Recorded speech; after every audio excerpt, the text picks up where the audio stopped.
Hey data people, it's Anton. Welcome to the third part in my PySpark series. In the first part we got familiar with PySpark and did some basic EDA. In the second part we did some advanced feature engineering and trained a few machine learning models. And today we'll finally put it all together into a nice little pipeline and we will deploy it on Google Cloud DataProc service. So without further ado, let's jump into it. First things first, as always, let's go to my tutorials GitHub page and pull the latest version. Second step is to create a GCP account, Google Cloud's platform account. If you already have it, feel free to skip this step.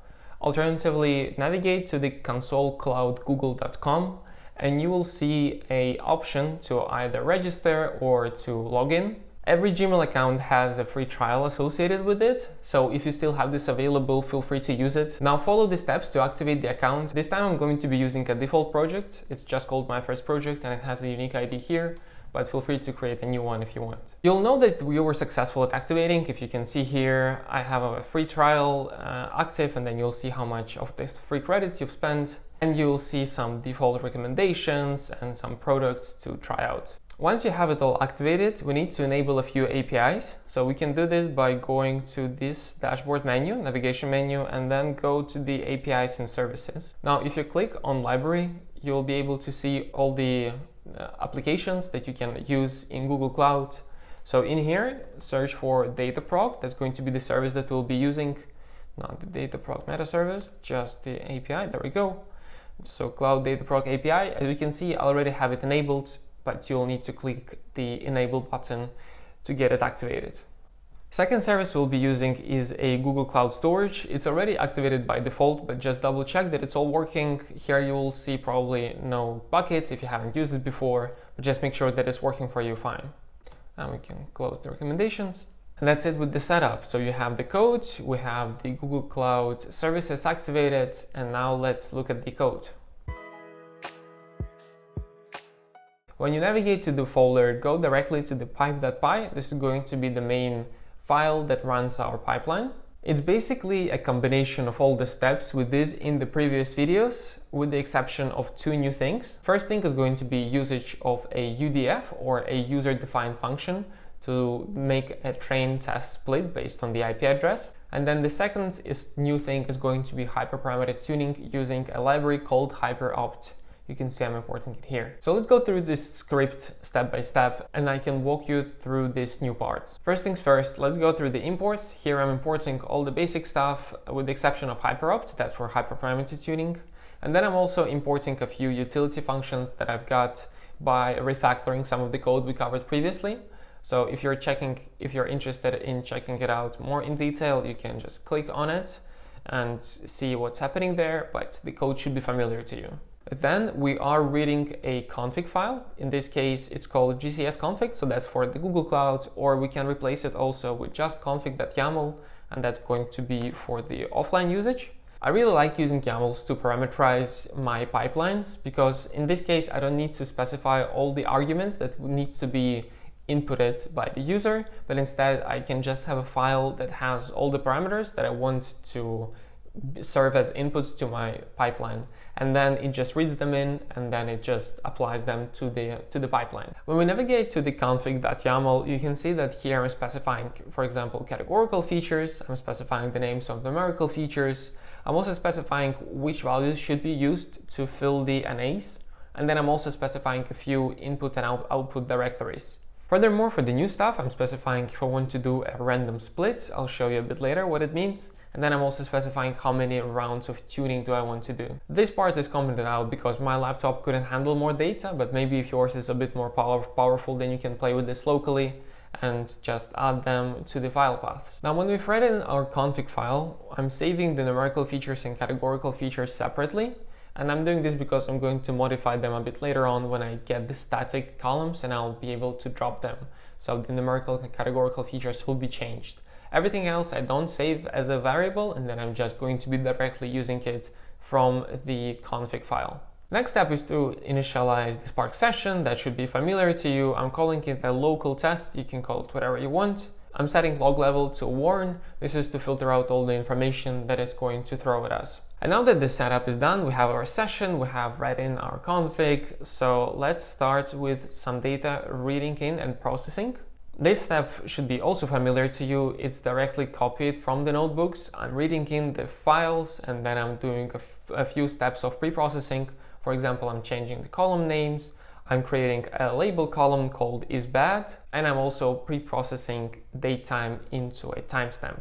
All the basic stuff here, it could have been abstracted away into some sort of a function, but I just decided to show it to you here so that you know what's happening. The next step is to find and drop some static columns, and that's exactly what I'm doing here with this function called getStatic. You can navigate there and see that it's essentially the code again from the previous notebooks. We are counting distinct values in every column, and then if it is equal to 1, then we are returning it. So if there is just one unique value in a column, this means it's static, and I'm just returning the names of the static columns here. And I'm doing this separately for numerical and categorical, and then I'm filtering out my numerical features and categorical features using list comprehension. Quite basic stuff. Afterwards, I'm also defining names of the indexed columns that I'll be creating, and I'm also defining the names of the input features, which are going to be numerical features and the indexed categorical columns. Next step is going to be to filter out rare categories. Again, I abstracted the logic from the previous notebook into a function. You can check it out if you want, but here I'm just parameterizing it with the, for example, minimum counts. So how many times a value needs to appear to be counted as frequent. Here I'm specifying that it's 100, and then I'm also specifying what are the columns that I want to be analyzed. You can also see here that I'm providing the input to a function as a data frame, but this data frame does a drop of the static numerical and static categorical columns. This is just to showcase you how we can combine our functions with some of the PySpark operations. Finally, this step is done, so we filter out all of the static columns, we have dropped all the rare values, and now we can do some feature engineering. For the feature engineering, I'm using functions from the previous notebooks, and it's called generate rolling aggregates. Here I'm just using one giant with columns and generating new features. And at the end of this operation, I have a data frame that is ready for modeling. Now, this is the point where the first new thing happens. Here I'm checking if inside of the config, I specified that the random split should be true. Just to remind you, this is the parameter here, random split. And if it is true, I'm going to be using just a function called random split. It comes with PySpark, and I'm specifying that I want to split it into 80 and 20%, so train test split, and then I'm just saving it to the df train and df test. However, if I specify that I don't want it to be true, this means I want to do a not random split, and instead I want to do a split based on the IPs. And this is exactly what's happening here. So let's go a bit more in depth into IP-based split. As an input, it takes a data frame, it takes a column, and it takes a test size. Now, if you remember from the previous notebook, there was a logic behind doing an IP-based split, is that usually using the same IP in the training and testing might lead to some sort of a target leakage, and we don't want that. So we want separate IPs in our training set and separate IPs in our testing set, and there shouldn't be any interaction between them. And this type of behavior can be achieved using a hash-based split. So this type of split hashes a string. Now, if you're unfamiliar with hashing, hashing just takes our string and transforms it into an integer using some sort of logic behind it. Usually this is done to encrypt data so that we cannot read, for example, passwords, but we can also use it to do a hash-based train test splitting. To showcase you how this works, let's actually go to maybe the first ever notebooks that we did, Spark intro, and then maybe let's read in I need to initialize everything. Feel free to skip this step, but I'm going to show you how this works, how this hash-based splitting should work. So I have read in the data frame. Now, what the murmur hash does, and this is the hash that I'm using, where did I lose it? Let's go to the ML prep, there it is. Here it's going to, first of all, I'm using a library called mmh3. This is murmur hash, and we can see that what it's going to end up doing. Let's create a new cell here, and we can do it like this. So let's provide it with a string, for example, like this. And then it's going to provide us with hash. And you can see I'm just selecting the first element here. So this is the function that we want to apply to all the IPs. For example, if I supplied it with this, I would want it to return this number. However, we cannot just simply apply a function to a PySpark column. For this, we need to create a UDF, or a user-defined function. UDFs in general are very useful. They allow us to extend the functionality of PySpark. So if there is no inbuilt function to do this, then you can build a UDF and it's going to perform any sort of custom logic you want. The downside of it is that it's going to be the slowest way of doing things in PySpark. So if there is an alternative to use an inbuilt function, then I highly recommend using it. If there is nothing that would do the type of functionality you want, then feel free to use UDFs. And this is how you do it. What you essentially do, you create a function. So here I created a function called hash UDF. And then what you need to do, you need to add a decorator from function.udf. And let's do a few imports here just so that it's working as it should be. Let's copy paste the imports from here to the Spark intro. And this is going to be a UDF. So it registers it with the PySpark session, and it specifies that it wants to return a long type, which is going to be a large number. And now what we can do UDF with column. Let's actually maybe select just so that it doesn't return the entire data frame. And then we can do hashed IP, right? And then what we're going to do, we're going to apply a hash UDF function to a column, right? And the column here is going to be called, how was it called before the pre-processing? It was called ID original. So let's run it. Oh, it doesn't like the name. I knew there was a reason why we renamed it. So let's quickly rename the thing. What columns renamed? We want to rename it from ID original H. Sorry about that. It's taking a bit too long to do a demo, but I think it's going to be worth it. At least I really like to see how it works before I can use it, if you know what I mean. And now we can specify that instead we want the source IP, and it's going to work just fine. And we can do a show, and it's going to show us the hashed IPs. Now what we can do, we can calculate the quantile, for example, the 80% quantile here. And what it's going to do is going to split 80% of unique IPs into one bucket, and then we can do kind of split the 20% into the other bucket. And this way we're going to perform a hash-based chain test splitting. So I hope this small discourse into UDFs was useful, and feel free to use them on your own as well. But let's go back to the pipe.py. After this split is done, what we're going to end up with the data frame train and data frame test, regardless if it's a random or an IP-based split. For the next step, we're going to define a few PySpark specific steps. First of all, we're going to define the evaluator for our model, which is going to be used in the parameter tuning. In this case, it's going to be binary classification evaluator because our task is binary classification, and I'm specifying that I want to use area under ROC receiver operating curve, because as we saw in the last video, the PR curve was not that useful. Next, I'm defining a few static steps. By static, I mean that they're not going to change in our hyperparameter tuning, and they are going to be string indexer and the vector assembler. Just to remind you, string indexer changes our categorical features into numerics by just mapping the values to integers, kind of like label encoder.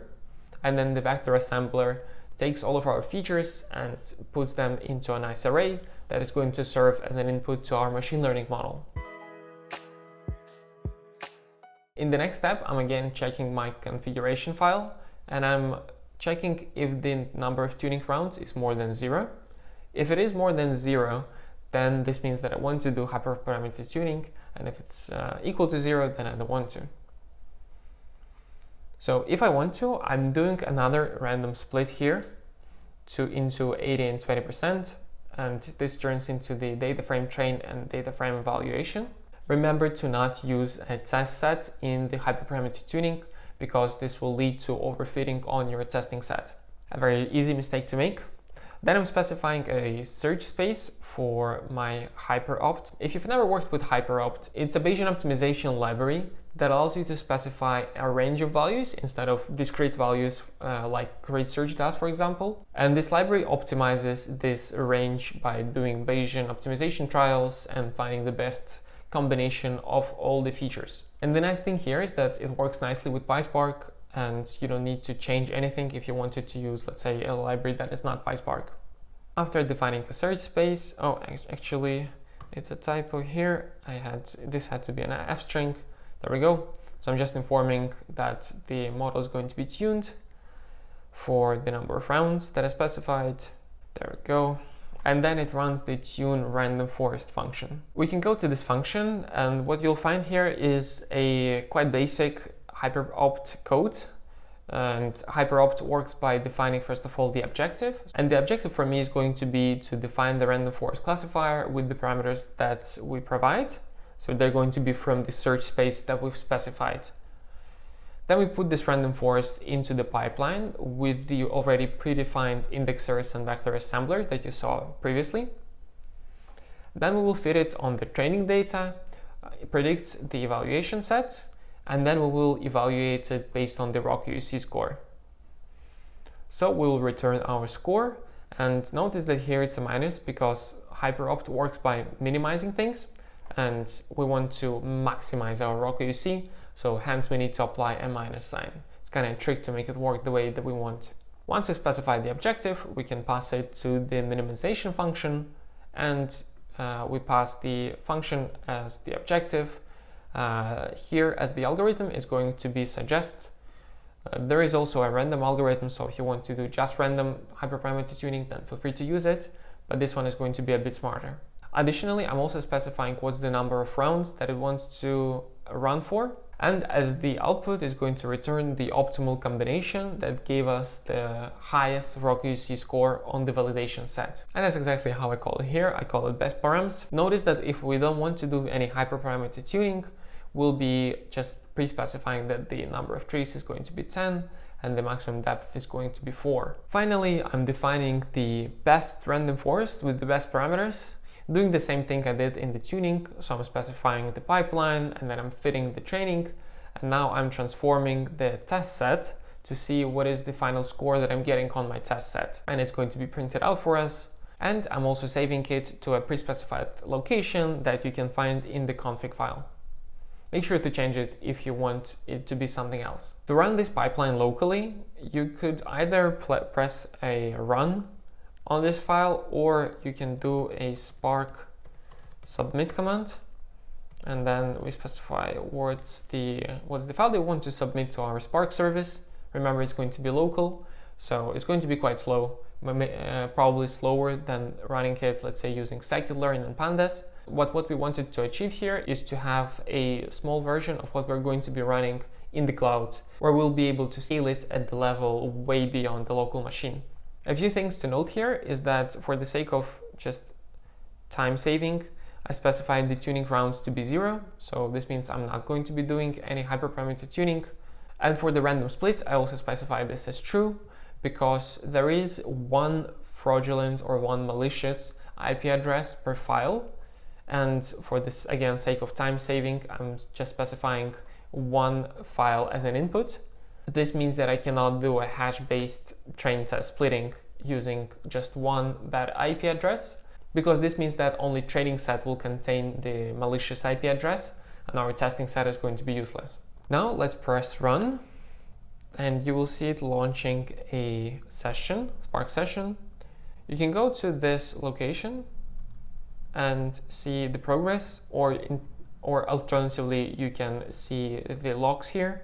As you can see here, it already found the static column, it was missed bytes, and then there was no static categorical columns, so that's the second printout here. It also notified us that we're skipping the tuning and instead proceeding with the default parameters. If we want to see the progress here, we can go to the address specified in the beginning, and then add the extension 4040 port. And here you can see all the jobs submitted to this address. As you can see, I already had a few of them previously, and now it's running. And while this is running, let's actually go to the storage, Google Cloud Storage, and create a new bucket. So I already did it here. I call it IoT Data Demo. All you need to do is go to Create, and then just name your bucket and specify where it's located. For me, I chose a US, and you can also do it here. It can be EU, yeah, basically whatever you want. The important thing here is to give it a unique name that you'll be using later. After you have created the bucket, copy-paste the CSV files for the dataset that we've been using for this project. It's called Malicious IoT Activity. You can find it on Kaggle, or I'm just going to leave a description down below. And you can upload files or you can upload folders, doesn't really matter, but you'll need to specify where to find this data later on in the config file. Then I recommend you create a new folder called code. So let's do it right here. We don't want to upload a folder. Instead, let's create a folder, call it code, and navigate there and just upload all the working files we had. So the Python files and the YAMLs that we have is going to form a basis for our pipeline. So click on upload files, and from the PySpark, I'm going to select the tuning, the pipe.py, of course, the ML prep GCS config, and the cleaning.py. I think these are the main ones that we need. And then press open, and we've uploaded the files that will pass as additional arguments to our PySpark job. This is Anton from the future, so I actually forgot to include conda.env.yaml, so let's not forget that, and also feature engineering.py. Now I'm going to upload them, and we can continue uploading. And now we should have all the files for the pipeline. Now let's check back on the local pipeline that was running all this time. We can see that the pipeline has finished running, and it tells us our ROC AUC score, and it also has outputted the best pipeline to here, and we can see all the stages. So it's working locally perfect. Now let's try to put it to a DataProc service. The next step is to create a DataProc cluster where we will run our job. So go to the navigation menu here, and then navigate to the DataProc service. Here you will see all the clusters that you have created so far. You shouldn't have any if you haven't been working with it before. And there's two options to create the clusters. One is through the UI, and you could click create cluster button and follow the steps there. But what we're going to do, we're actually going to use a shell command, because we can pass a lot more arguments there. So let's navigate to activate Cloud Shell. It's going to take a few seconds to start up. It's basically provisioning a very small instance for you to operate, to interact with your cloud instance. Here should be the name of your project, if you've started it successfully. And now let me copy paste the command to start up a cluster, and let's go through it step by step. First of all, the gcloud DataProc clusters create just tells us that we want to create a cluster within the DataProc service. And Spark Demo is the name of this cluster. So you can call it whatever you want. I call it Spark-Demo. Then I'm also specifying that this is a single node. So a single node cluster is basically just a virtual machine. This is done so that you can quite cheaply experiment and iterate with your code. And once it runs properly on a single node, you can scale it to however many nodes you want. The next one is image version, and I specified as 2.2. Image in general is just a collection of pre-installed dependencies and some configurations of your environment. In this case, it specifies what version of PySpark, for example, to use, and what type of a Linux environment to provision. You can see different image versions if you just Google DataProc image version, but in this case I'm using 2.2 because I think that's the latest one now. And I'm specifying a region, and I'm setting it equal to my bucket region, US Central 1. And finally, I'm specifying as properties, I'm specifying my conda environment YAML. And it's going to parameterize my conda environment, as you could guess, which is going to tell the image which version of Python packages and which version of Python it should use. Now we can press run. It's going to take some time. Oh, don't forget to authorize. And now it's going to run for some time. Shouldn't take too long to start up. And soon you should be able to see this in this clusters tab. And while it's doing so, we can go to the conda environment YAML and to actually see what versions of the packages we've specified. Navigate to the conda environment YAML, and you'll see that it's actually quite simple. I'm specifying that I want to use Python 3.10 because that's the version of the Python I was using, and then some of the Python packages that had specific versions. So for example, PyYAML, MMH3 for the IP-based split, and then also NumPy and Pandas, and don't forget Hyperopt as well. If you don't specify them here, your image in your cluster will be created, but these packages will not be available to you, so your code will fail. So this is an important step to not forget. Next thing we can also investigate is the GCS config and its difference with the config YAML. The main thing to note here is that file paths have been altered to specify not the local location, but the GCS location. So you can see that the first CSV file was put into the bucket called IoT data demo. So I'm specifying it as a location here. Similarly, as a model output path, I don't specify a local folder, but I'm specifying a folder on the GCS, and it's going to be called the best pipeline. Everything else stays the same, so I still want to do random splits, and I'm still only using one file instead of multiple ones, and I don't want to do any tuning, simply because I'm using a free trial version of DataProc, and this means that the machine is going to be very small and it will not be able to scale to large data. But if you're paying for it yourself, feel free to set it to whatever you want. Just be cautious of the costs. Also make sure that in the pipe.py, you actually use the GCS config and not the config.yaml. This is to avoid your pipeline failing when you put it to DataProc. If you have the config.yaml instead of GCS config, make sure to upload it to the same location and just replace the current file. Okay, now finally the cluster is created. You can see Spark demo and the cluster is running. So we can actually press on it and see what it consists out of. And you'll be able to see that we have some memory, we have some CPU utilization here, and currently it should be idle. Finally, let's submit the pipeline to DataProc. Let me copy paste the command to do this. So the command is jobs submit PySpark, which is quite self-explanatory. And then I'm also specifying where is the main code for the pipeline. And it sits in the GCS bucket called IoT data demo in the folder code in the file pipe.py. We specified the name of the cluster. It's called Spark demo that we've just created. And we also specify what's the region. And then the files are the additional files, the dependency files for our pipeline. And if you remember, these are the config YAML, the GCS config YAML, cleaning.py, and feature engineering.py, ML prep.py, and finally tuning.py. So we can press enter and it's going to submit the project. We can go now to the jobs, which is a tab under the clusters, and we'll be able to see all the jobs that have been running. So you can see a lot of them failed before, but this one is still running, which is great. We can navigate there and we can see what's the resource utilization, and we can also see the logs. Perfect, so it seems like it's doing something useful. It found the static columns, just like in the local pipeline. It's called missing bytes.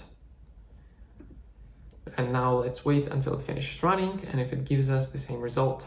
And the pipeline has finally finished running. It has outputted the RockUC score, which is equal to around 0.95. And it should have also outputted the best model pipeline. Let's check if it's here, and it is here indeed. The folder is called best pipeline because that's what we've specified in the config. And if we go there, we'll see all the different stages, just like we saw locally as well. Now, if you'll click the back to job list button, you'll be able to see that the status is now succeeded, and you'll see that the elapsed time was 25 minutes and 42 seconds. The final step is to shut down the cluster. Not only shut down, but don't forget to delete it as well, because otherwise you'll be charged for the idle cluster as well.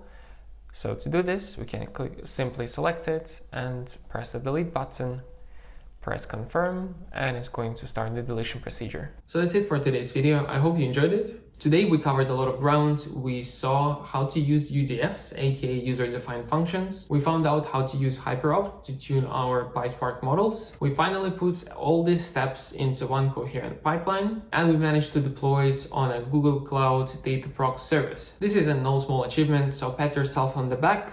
And don't forget to like, subscribe, and leave the comment down below about the topics you would like me to cover.